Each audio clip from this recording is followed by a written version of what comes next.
27, y por otra semana confirmará el pacto con muchos. A la mitad de la semana hará cesar el sacrificio y la ofrenda. El anticristo engañará al mundo entero y en especial a la nación de Israel, presentándose como su falso Mesías esperado, prometiéndoles paz y seguridad a cambio de que dividan la tierra santa de Israel en dos, dejándoles así construir su tercer templo en Jerusalén, en el Monte Santo. Es importante mencionar que la ciudad de Jerusalén es el trono de Dios en la tierra, es la ciudad del gran Rey, de Jesucristo. Al tomar esta decisión, Israel romperá así el pacto sempiterno, desatando con ello la ira de Dios. Por lo que la primera mitad de la tribulación dará inicio con el engaño de una falsa paz y seguridad al ser desatado el caballo blanco con su respectivo jinete que es el anticristo. Pero la falsa paz durará muy breve tiempo, ya que al poco tiempo Jesús desatará los siguientes 3 caballos con sus respectivos jinetes, el rojo, negro y amarillo, que traerán al mundo guerras, mortandad y pestes, los famosos 4 jinetes del Apocalipsis. El anticristo, el falso Mesías, el falso Cristo, al apóstol Pablo también lo describe con 2 nombres, como el hombre de pecado y como el hijo de perdición, en 2 Tesalonicenses 2:3.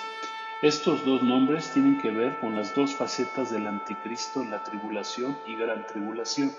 En la primera mitad, durante los primeros 3 años y medio, el anticristo aparecerá como hombre de pecado, y en la segunda mitad aparecerá como el hijo de perdición, esto es, como el hijo del diablo, ya que al sufrir un atentado y ser herido de muerte en la cabeza, esto es, será asesinado, un demonio de alto rango surgido de la prisión del abismo y enviado por Satanás mismo, poseerá su cuerpo, fingiendo así una falsa resurrección, como si fuera la resurrección de nuestro Señor Jesucristo, y engañará al mundo entero. Apocalipsis 13:3, y vi una de sus cabezas como herida de muerte, pero su herida mortal fue sanada, y se maravilló toda la tierra y siguió a la bestia.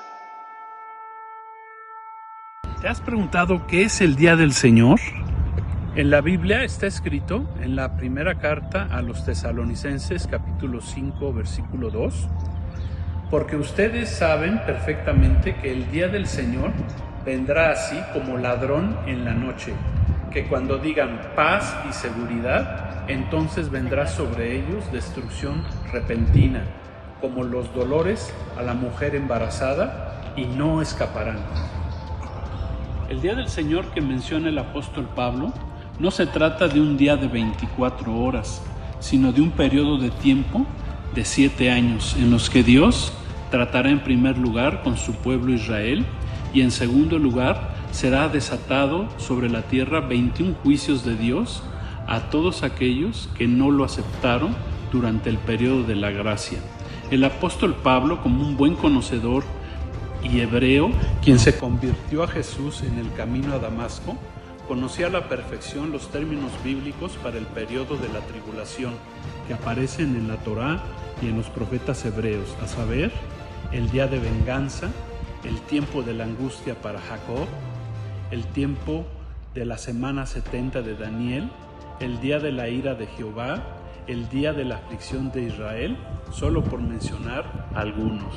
El día del Señor en el Nuevo Testamento aparece con los siguientes nombres o términos bíblicos, que son la tribulación, la gran tribulación, la ira venidera, el día del Señor, la hora de la prueba, como está escrito en Apocalipsis 3:10, el día de la ira del Cordero y la ira de Dios y la hora del juicio.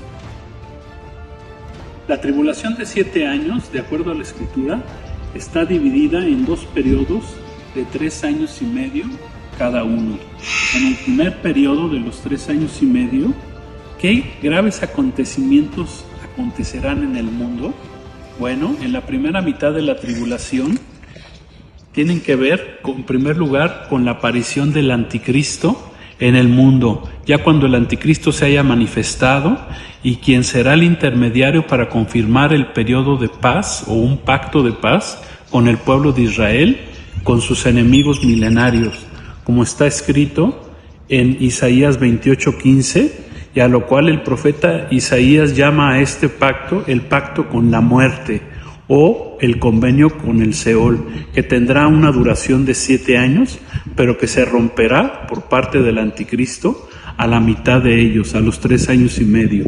Daniel 9:27 escribió: y otra semana se confirmará el pacto con muchos. A la mitad de la semana hará cesar el sacrificio y la ofrenda.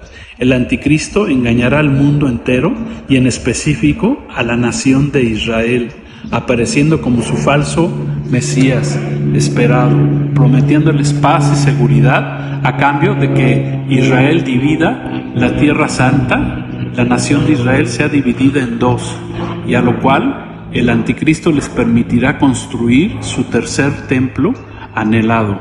Aquí es muy importante comentar que la ciudad de Jerusalén, que es la ciudad santa, es la ciudad del gran rey, es la ciudad donde Jesucristo regresará para gobernar al mundo durante 1000 años. Isaías 24:5 escribió: y la tierra se contaminó bajo sus moradores, porque traspasaron las leyes, falsearon el derecho, quebrantaron el pacto sempiterno. Entonces, durante la primera mitad de la tribulación, iniciará con el engaño del anticristo.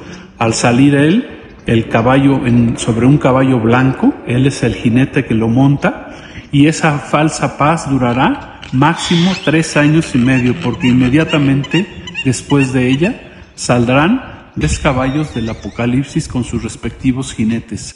El anticristo, el falso Mesías, el falso Cristo, el apóstol Pablo también lo describe con 2 nombres, como el hombre de pecado y como el hijo de perdición. En 2 Tesalonicenses capítulo 2 versículo 3 dice: nadie los engañe en ninguna manera, porque no vendrá sin que antes se manifieste la apostasía y se manifieste el hombre de pecado y el hijo de perdición. Estos 2 nombres tienen que ver con las 2 facetas del anticristo en la tribulación y en la gran tribulación. En la primera mitad de la tribulación, durante los primeros 3 años y medio, el anticristo aparecerá como el hombre de pecado. Esto es, en su primera etapa, 100% un ser humano engañado, que será de ascendencia judía, pero que no hará caso del Dios de sus padres, por lo que será un masón, Illuminati, un luciferino, miembro de la élite maligna, que saldrá de entre los pueblos gentiles, ya que él sube del mar, como está escrito en Apocalipsis 13:1. No hará caso del amor de las mujeres, por lo que seguramente será homosexual. Y en Apocalipsis 13:3 dice: vi una de sus cabezas como herida de muerte, pero su herida mortal fue sanada y se maravilló la tierra y siguió a la bestia. Entonces, la primera mitad de la tribulación será de gran mortandad en la tierra, ya que la mitad de la población mundial morirá por 2 razones, de acuerdo a la palabra. La primera, morirá por graves guerras nucleares que vendrán al mundo como consecuencia de hambres y enfermedades epidémicas globales. La palabra establece que la mitad de la población morirá, por lo que aproximadamente unos 3,000 millones en ese periodo de tiempo morirán en la tierra. Y también debido a que surgirán los 2 testigos una vez esté construido el tercer templo de Israel. Y esos 2 testigos tienen poder de cerrar el cielo, de que no haya lluvia y aún de cambiar el agua en sangre durante 42 meses. Dice Apocalipsis 11:6. Estos tienen poder para cerrar el cielo a fin de que no llueva en los días de su profecía, y tienen poder sobre las aguas para convertirlas en sangre y para herir a la tierra con toda plaga cuantas veces ellos quieran. En el siguiente video continuaremos hablando de los acontecimientos que sucederán al finalizar la primera mitad de la tribulación y en la segunda parte de la tribulación.